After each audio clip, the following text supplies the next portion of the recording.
હોય, આકાશમાં પ્લેન ઉડતું હોય તેને કોઈ પથ્થરનો ઘા કરે તો શું થાય?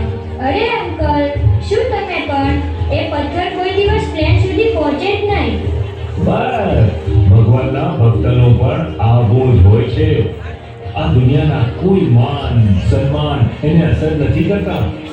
માટે મહારાજ કહે કે જેનું મન ટાઢું પણ ન થાય અને ઊંડું પણ ન થાય તેને પરમ ભાગવત સંત જાણવા. આવો તમને એવા જ એક ભક્તના દર્શન કરાવો. એ રૂડિયા, હમણાં કઈ નવા જૂની થઈ છે? ના રે કુંજી પટેલ, કાંઈ નવા જૂની નથી થઈ. કેમ તમને કાંઈ અણહાર આવ્યો છે? અણહાર તો કાંઈ નથી, પણ મને એમ થયું કે હમણાં જો કાંઈ નવા જૂની ન થઈ હોય ને તો કરીએ.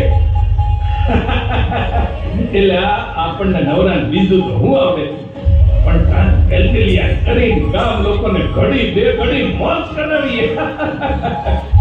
તો પછી જલ્દી કયો ને, આમ ગોળ ગોળ ફેરવીને કાં વાત કરો છો? આ જોને ઓલી તીતો ભગત, કોણ જાણે ક્યાંથી નવું ઢીલું કરીને આવ્યો છે, તે રોજ પૂજા પાઠ કરે છે. હા ભાઈ, તમારી વાત હાવ હાસી છે હો. રોજ ઉઠીને હાંડુએ પાણી બગાડે છે અને કે નાઈ ધોઈને પવિત્ર રહેવાય. નો નાઈ તો ભગવાનને નો ગમે, નાઈ તો રોગ નો થાય. તાયા નાયા વિના ક્યાં રોગ છે? ધની કેવા રાતી રાયણ રહેવાસી. ઠીક છે, આખો દી ખાલી આખા શરીરે ખજવાળા કરે એટલું, બાકી કઈ નથી. પણ કુંજી પટેલ, એનું હું કરવું છે એ તો કયો. તમે કાંઈક મનોરંજન કરાવવાની વાત કરતા હતા ને? આ જો એટલે સામેથી ભગતડો આવે છે. આજ તો એને ઊંધે ઘટેડે થયા. હાલો ભગત તો પકડીએ, જોજો ભયા ન થાય. હાલો. અરે ભગતડા, આયા હા, એ આવું છું ભાઈ, આવું છું. બોલો ને ભાઈ, શું કામ છે? એટલે તો બહુ મોટો ભગતડો થઈ ગયો છે. આખા ગામમાં અમને વગાવસ. તને એમ કે તું એકલો ધર્મ પાળસ કા? અમે ધર્મ પાળીએ છે હો. આજ તો તને બરોબરનો પાઠ ભણાવવો છે. એમાં હાલો, આ હાલું લઈને ગામમાં ફરે છે. હાલો. આજ સખિયાનંદની હેરી હરિનું કરુણે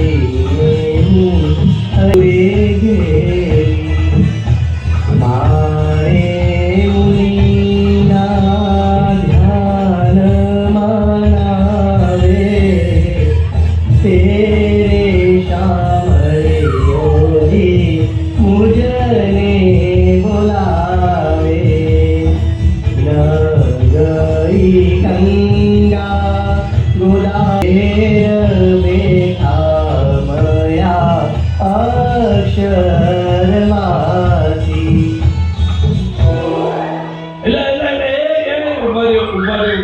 ભગતડાનું ઘર આવી ગયું. ઉભા. આ ભગતડા, કેવી મજા આવી. મને તો બહુ મજા આવી. હું તમને બધાને કેટલા દિવસથી કહેતો હતો કે મંદિરે આવો, હું તમને કીર્તન સંભળાવું, પણ તમે નહોતા આવતા. પણ આજે આખા ગામમાં તમે મને ફેરવ્યો, ત્યાં સુધી મેં કેટલાય કીર્તન તમને સંભળાવી દીધા. તમને મજા પડી ને? આ લે. ઈ તો અમને કઈ ખબર જ ન પડી. આ તારા ભજન અમારા કાનમાં ગયા ત્યારે કાનમાં તેલ રેડવું પડશે. અને તમે મને માથે ટકો કરી ચૂનો ચોપડી દીધો, અને એના કારણે આ વાળ કપાવવાના પૈસા બચ્યા અને ચૂનો ચોપડો તે માથાનો ખોડો જતો રહેશે. હાય હાય, એલા શું તો ખરો. તો કોઈ રીતે પાછો પડતો જ નથી. આ તમે રીંગણા અને ગાજરની માળા પહેરાવી તે 2 ટાણાનું શાક સંભારો થઈ ગયો. વળી મારા લગ્ન થયા ત્યારે અમારી પરિસ્થિતિ સારી નહોતી, તેથી મારું ફૂલેકું નહોતું કાઢ્યું કે તમે આજે ઈ હામે પૂરી કરી દીધી. બોલો. એટલે અમે આ આટલું કર્યું તોય તને કઈ થાતું નથી, તને ખીસે ચડતી નથી, એવો શોખ ભાઈ ખબર પડતી નથી.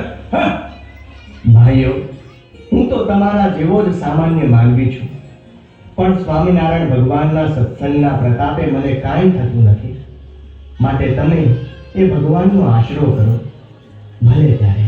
જય સ્વામિનારાયણ. આવજો હો.